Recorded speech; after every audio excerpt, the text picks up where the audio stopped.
Selesai dia berkhutbah, kemudian sahabat bertanya kepada Rasulullah, "Ya Rasulullah, kami mendengar engkau mengatakan amin sebanyak 3 kali. Apa yang menyebabkan panjenengan, apa yang menyebabkan engkau ya Rasulullah mengatakan amin sebanyak 3 kali?" Maka Rasulullah menjawab pertanyaan sahabat, "Wahai sahabatku, di langkahku yang pertama, malaikat Jibril berbicara kepadaku." Apa kata malaikat Jibril? "Allah melaknat bagi orang yang dipertemukan sampai bertemu dengan bulan Ramadan, tapi dia tidak mendapatkan ampunan dari Allah Subhanahu wa ta'ala." Sa'labah. Pernah dengar cerita Sa'labah? Sa'labah itu dulu miskin kali dia, bukan? Saking miskin si Sa'labah ini, sarung di rumahnya cuma 1. Jadi kalau dia sholat, Sa'labah ini dengan kemiskinannya, pertama begitu aktif dia ke masjid, taat dia sholat itu selalu di saf pertama. Tapi begitu selesai sholat dia pulang duluan. Sampai satu ketika ditanya sama Rasulullah dan para sahabat, "Ya Sa'labah, kau kalau sholat kenapa kau pulangnya selalu duluan?" Dengan poloslah Sa'labah menjawab pertanyaan Rasulullah, "Ya Rasulullah, sesungguhnya sarung di rumah kami cuma 1. Kalau aku lama-lama di masjid, kusangsikan waktu sholat akan segera berakhir. Kalau waktu sholat berakhir, istriku nggak bisa melaksanakan sholat." Ta'ala. Ibu percaya enggak yang orang sekarang sudah ditanam di dalam kubur itu udah al-madhum, kuburan? Oh, sebelah ini. Itu yang sebelah ini, ya kan?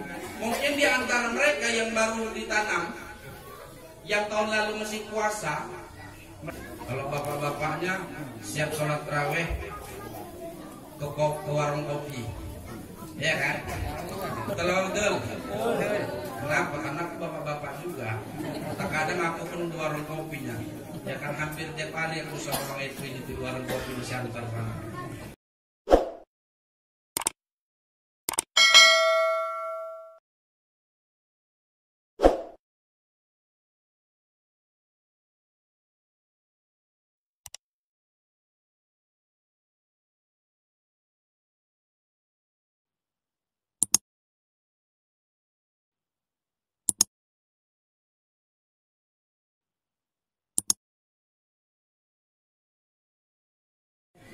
Ampunan Allah Subhanahu wa ta'ala itu harus kita yang menggapainya. Kalau kita datang kepada Allah, maka Allah akan datang kepada kita. Kalau kita dekat kepada Allah, Allah akan dekat kepada kita. Kalau kita sombong kepada Allah, jangan protes kalau Allah juga sombong kepada kita. Terkadang manusia ini begitu butuh hanya datang kepada Allah.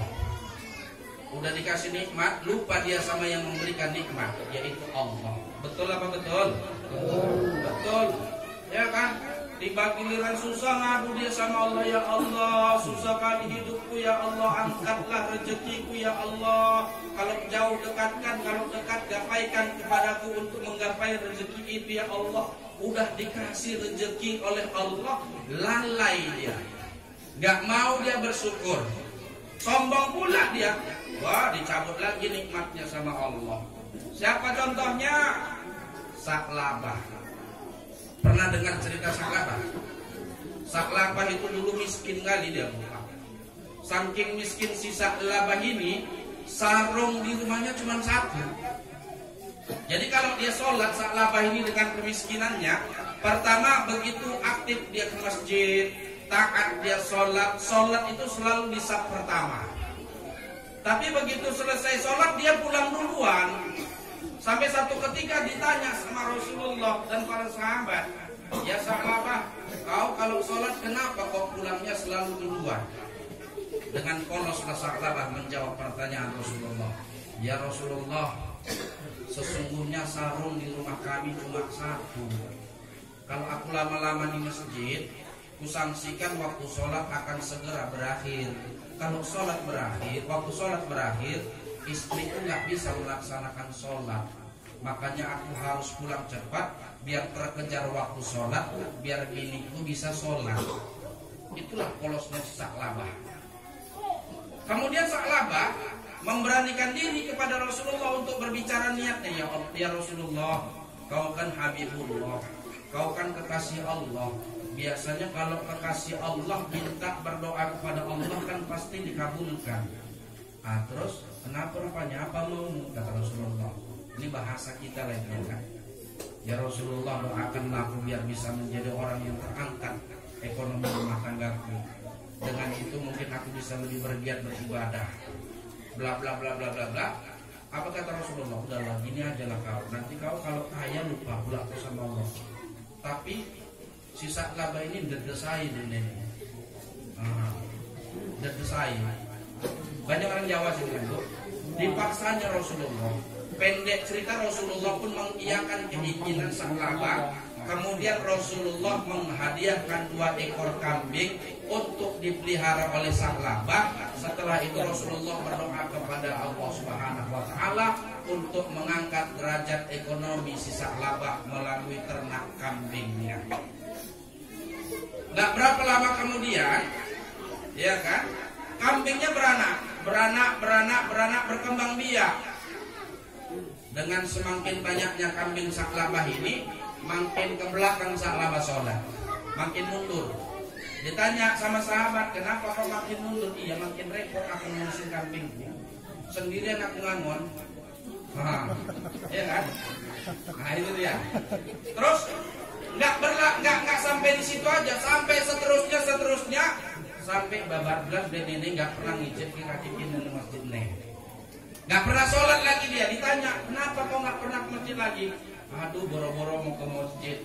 Aku ini ngurusin kambing aja udah keboler kan. Keteter. Nggak pernah lagi ke masjid dia. Ya kan? Nggak sampai di situ aja, Bu. Udah dapat nisabnya untuk mengeluarkan zakat ternaknya, banggil si Sa'labah. Enak kali, aku mau keringat ngurus ini dari nol. Udah gitu mau kalian minta gratis pula. Tak ada itu bah katanya. Ya kan? Timbullah sebuah dalam hati si Sa'labah ini sifat bakhil, celit dia, nggak mau berbagi. Akhirnya dihukum Allah si Sa'labah ini. Dengan cara apa? Perlahan-lahan Allah menghukum karena Sa'labah tidak bersyukur atas karunia nikmat berupa ternak kambing yang begitu banyak. Tadinya padang rumput tempat menggembalakan kambing si Sa'labah yang hijau menghijau dikuningkan oleh Allah Subhanahu wa taala. Sehingga dengan kuningnya rumput tempat menggembalakan kambing si Sa'labah ini, kambing Sa'labah ini pun kekurangan makanan, penyakitan kuritan. Kuritan, penyakitan kurpit. Ya kan, bekurusan semua kambingnya, Bu. Pak, akhirnya kambingnya mati satu persatu. Akhirnya Sa'labah pun jadi ganti nama jadi Jamilah, jatuh miskin lagi. Jadi Jamilah si Sa'labah. Karena apa? Karena nggak mau bersyukur atas nikmat yang Allah berikan kepada dia. Jadi para bapak ibu yang dimuliakan Allah Subhanahu wa taala, dengan anugerah nikmat yang Allah berikan kepada kita masih diberikan kesehatan oleh Allah Subhanahu wa taala. Mereka berdoa, ya Allah, panjangkan umurku ya Allah sampai bertemu bulan Ramadan yang akan datang biar aku bisa puasa lagi. Tapi ajal mereka telah mendahului kita. Allah tetapkan ajal mereka tidak Allah pertemukan sampai bulan Ramadan tahun ini. Sementara kita insya Allah beberapa hari lagi, insya Allah tanggal 13 April kita sudah melaksanakan ibadah puasa. Maka sayang 1000 kali sayang dan bangkrut kita, Bu, Pak, kalau kita tidak menggunakan waktu itu untuk bersungguh-sungguh melaksanakan ibadah di bulan Ramadan. Ya, maka pasang niat sekarang. Senantiasa kalau bisa sholat kita berdoa, Allahumma barik lana fi Rajab wa Sya'ban wa ballighna Ramadan bisihhati wal afiyati wassalamah.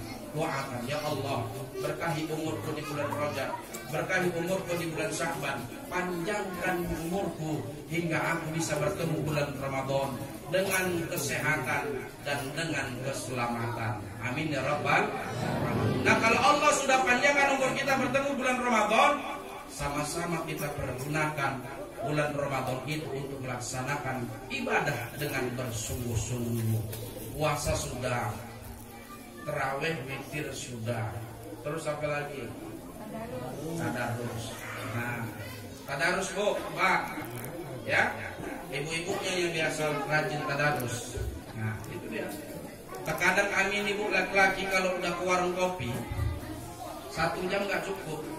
Makanya ada bahasa motonya orang Parwarkop.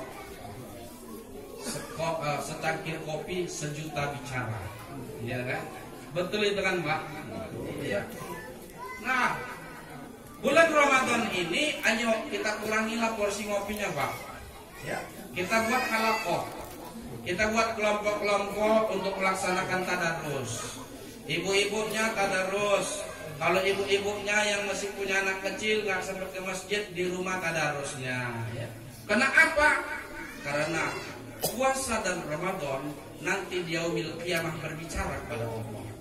Ya Allah, aku telah menahannya untuk tidak makan dan tidak minum dari terbit fajar dan tenggelam matahari, ya Allah. Maka ya Allah, berikan aku izin kepada dia untuk memberikan pertolongan kepada dia. Kemudian Al-Quran juga berbicara kepada Allah. Ya Allah, aku telah menahan matanya untuk tidak tidur, ya Allah, demi dia untuk membaca, ya Allah. Maka ya Allah, izinkan aku ya Allah untuk memberikan syafaat kepada orang-orang yang membacaku, ya Allah.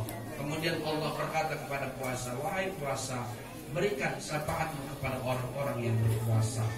Wahai Al-Quran, berikan syafaatmu kepada orang-orang yang membaca Al-Quran. Iqra'ul Quran fa innahu ya'ti yaumil qiyamah syafi'an li ashabi. Bacalah Al-Quran, kata Rasulullah, karena sesungguhnya Al-Quran nanti di hari kiamat akan memberikan syafaat, akan memberikan pertolongan kepada orang-orang yang dekat dengan Al-Quran. Nah ini dia, ya kan? Kalau nggak sempat di rumah, kalau nggak sempat di masjid, di rumah. Satu selesai sholat subuh, sebelum nyuci piring, minuman 1 lembar 2 lembar. Ya kan, kalau yang waktunya luang, sholat duhanya bisa 12 rakaat, laksanakan. Siap sholat duha 2 lembar lagi, zuhur 2 lembar lagi, asar 2 lembar lagi.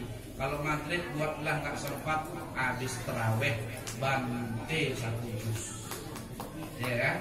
Nah, insya Allah dengan demikian maka porsi ibadah kita di bulan Ramadan ini akan menyebabkan kita yang pertama dinaikkan kita menjadi orang yang bertakwa. Amin ya Rabbal alamin. Kemudian setelah kita melaksanakan ibadah dengan sungguh-sungguh, dengan penuh keimanan, pengharapan balasan pahala dari Allah, Allah keluarkan kita dari segala dosa-dosa kita di masa lalu, sehingga di hari raya Idul Fitri kita kembali kepada kesucian, kembali kepada fitrah. Kayaumu waladathu ummuh, seperti bersihnya seorang bayi yang baru dikeluarkan dari rahim ibunya. Amin ya Rabbal.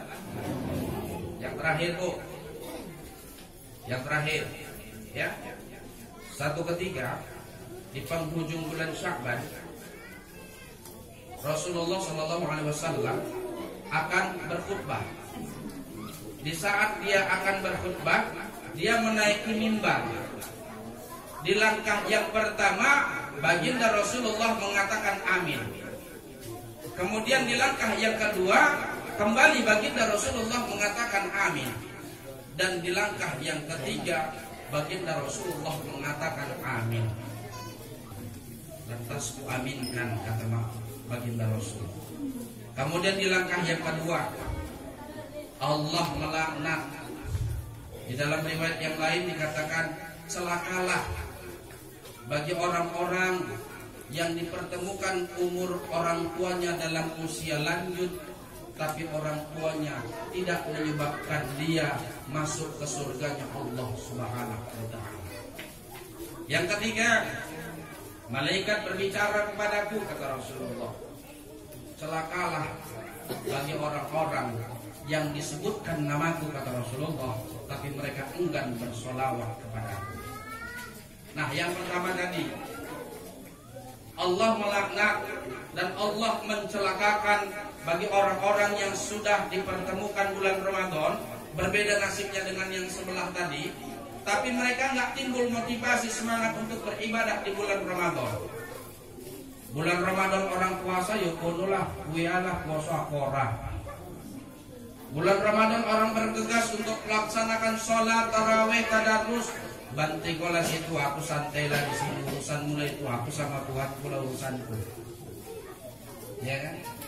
Nggak mau tahu dia untuk dengan datangnya bulan Ramadan ini.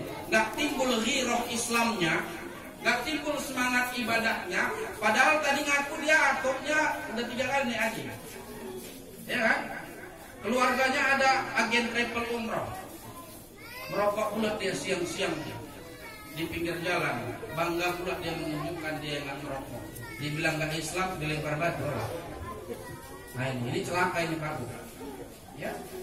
Terkadang kita Bapak Ibu kalau persoalan menahan rasa lapar, kalau memang niat kita di dalam hati kita, ya niat kita di dalam hati kita semata-mata untuk beribadah ini betul-betul karena Allah, dibantu kok sama Allah. Contoh Bapak Ibu, ya. Ada seorang pemukul batu, pemahat yang kerja di tangkahan. Tapi karena giroh Islamnya, semangat beribadahnya untuk melaksanakan ibadah puasa. Kalau bahasa kerennya gini, if you think you can, you can. Kalau kau berpikir bisa, maka pasti bisa. Kenapa? Motivasi, sugesti itu datang dari dirinya sendiri. Aku harus bisa ini. Pokoknya aku harus bisa. Insya Allah, walaupun mukul batu dia, walaupun nyangkol dia, insya Allah puasanya pun. Tapi kalau memang nggak ada timbul semangat untuk beribadahnya, maaf cakap, walaupun dia kantoran, kerjanya santai, ruang berasi, kalau niat di dalam hatinya tidak berpuasa, nggak sanggup dia puasa. Inilah orang-orang yang celaka dan dilaknat oleh Allah Subhanahu wa ta'ala. Kemudian yang kedua, orang-orang yang dipertemukan orang tuanya dalam usia lanjut, tapi orang tuanya tidak menyebabkan dia masuk ke surganya Allah. Bapak Ibu, walaupun kita sudah tua, bukan berarti menghapus status kita sebagai anak daripada orang tua kita. Kalau orang tua kita hari ini masih dalam pemeliharaan kita, sudah sepuh, sudah nggak mampu apa-apa, sudah pikun, maka wajib hukumnya sebagai anak untuk mengabdi kepada orang tua kita. Kita ingat dulu Bapak Ibu, kita bayi belum tahu ngomong, kita lapar, oeng. Nama kita tanggap. Oh, udah jam 12, anakku belum makan, dia lapar minta makan, dikasih makan. Siap makan ya begitu lama, oeng. Oh, anakku BAB harus sekolah. Oeng. Oh, anakku udah peringatan, gerah badannya minta dimandikan. Betul apa betul? Anak kita belum bisa bicara, orang tua kita yang melatih kita bicara. Kita belum bisa berjalan, orang tua kita yang melatih kita bisa berjalan. Nah, ketika orang tua kita dipertemukan oleh Allah kepada kita dalam usia lanjut dan sudah sepuh, tidak mampu lagi melakukan aktivitas badaniah, semuanya harus dibantu oleh anaknya, maka wajib kita mengabdi kepada orang tua kita. Kalau dulu kita nggak mampu makan, sekarang orang tua kita nggak mampu mengangkat tulang tangannya untuk dimasukkan nasi ke mulutnya, wajib kita yang menyulangkan.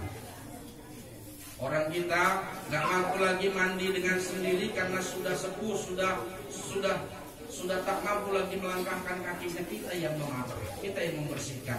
Begitulah perlakuan kita kepada orang tua kita kalau orang tua kita masih hidup, dan itu pun belum mampu membalas jasa orang tua kita yang berdarah-darah mengeluarkan kita dari rahimnya. Betul apa betul? Kalau orang tua kita sudah berada di alam kubur, bukan berarti juga menghentikan pengabdian kita kepada orang tua kita.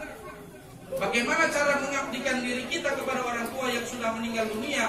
Allahumma ghfir lana dzunubana wal walidayna warhamhuma kama rabbayana shaghira.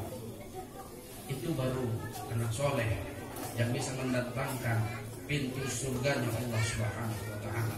Karena orang tua juga merupakan jalan menuju surganya Allah Subhanahu wa taala. Yang terakhir, di langkah ketiga Rasulullah SAW bertemu dengan malaikat Jibril. Malaikat Jibril berkata kepada Rasulullah, Allah melaknat bagi orang-orang yang apabila disebutkan nama baginda Rasulullah SAW, mereka enggan bersolawat kepada baginda Rasulullah Muhammad SAW. Maka oleh karena itu, supaya kita tidak celaka, supaya kita tidak dilaknat oleh Allah Subhanahu wa taala, ayo Bapak Ibu, ya, yang punya anak kecil, kalau misalnya anaknya mau tidur, kalau misalnya dipupuk, atau anaknya mau diayun, mau tidur, atau ibu-ibu yang lagi hamil, lantunkan sholawat, ya. Jangan anak mau tidur dinyanyikan lagu dangdut, Bu, ya kan? Lagunya kerasukan pula itu. Entah apa yang merasukimu. Terakhirnya anaknya nggak tidur, kerasukan, dia joget-joget karena ditengok emaknya pun dia apa pula. Emaknya pun giat media sosial, punya akun TikTok pula. Emaknya sambil agak goyang-goyang gini kan. Anaknya pun gini-gini lah, nggak tidur dia, Bu. Tapi kalau seandainya emaknya melantunkan sholawat Nabi kepada anaknya yang di dalam perutnya, kepada anaknya yang mau tidur, dipupuk atau diayun, sallallahu ala Muhammad, sallallahu alaihi wasallam, sallallahu ala Muhammad, sallallahu alaihi wasallam. Anak tidur pulas, mimpinya pun indah, nyonya pula dia, tidurnya lama, awak lanjut kerja. Betul apa betul? Nah, oleh karena itu, sebagai penutup daripada tausiah saya di malam hari ini, ayo bersama-sama kita melantunkan sholawat kepada baginda Rasulullah Muhammad SAW. Sama-sama ya. Sallallahu ala Muhammad, sallallahu alaihi wasallam, sallallahu ala Muhammad, sallallahu alaihi wasallam. Ya Nabi, salam alaika. Ya Rasul, salam alaika. Ya Habib, salam alaika. Salawatullah alaika. Sekali lagi. Sallallahu ala Muhammad, sallallahu alaihi wasallam, sallallahu ala Muhammad, sallallahu alaihi wasallam.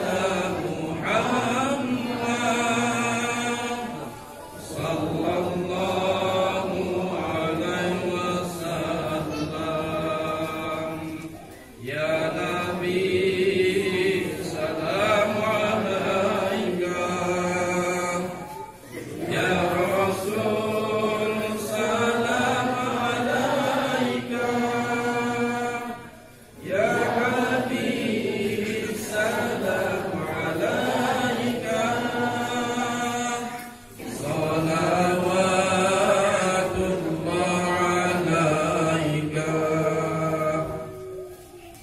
Bapak Ibu yang dimuliakan Allah Subhanahu wa taala, demikian tausiah yang dapat saya berikan pada malam mudah-mudahan dengan tausiah kita di malam hari ini dapat menjadi motivasi buat kita untuk melaksanakan ibadah di bulan Ramadan.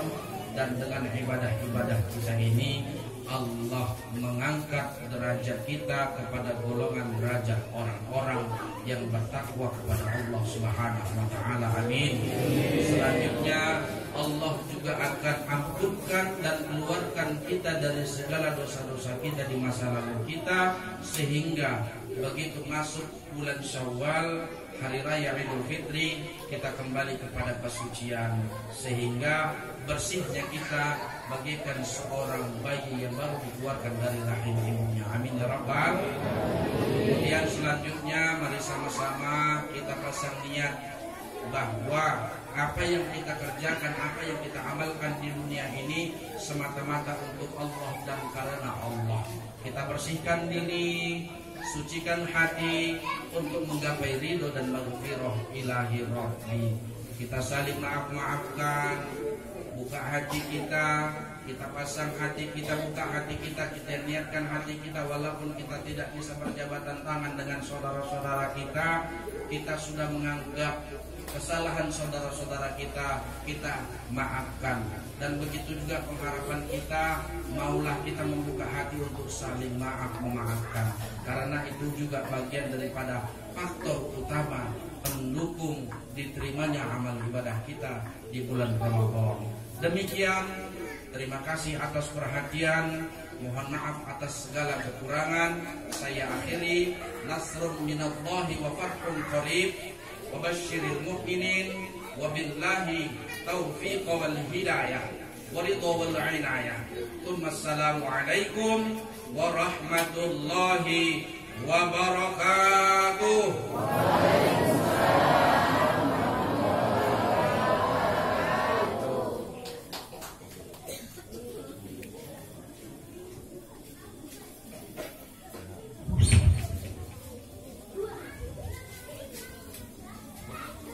Demikianlah tausiah yang dibawakan oleh Bapak Al-Ustadz Gunawan SOSI.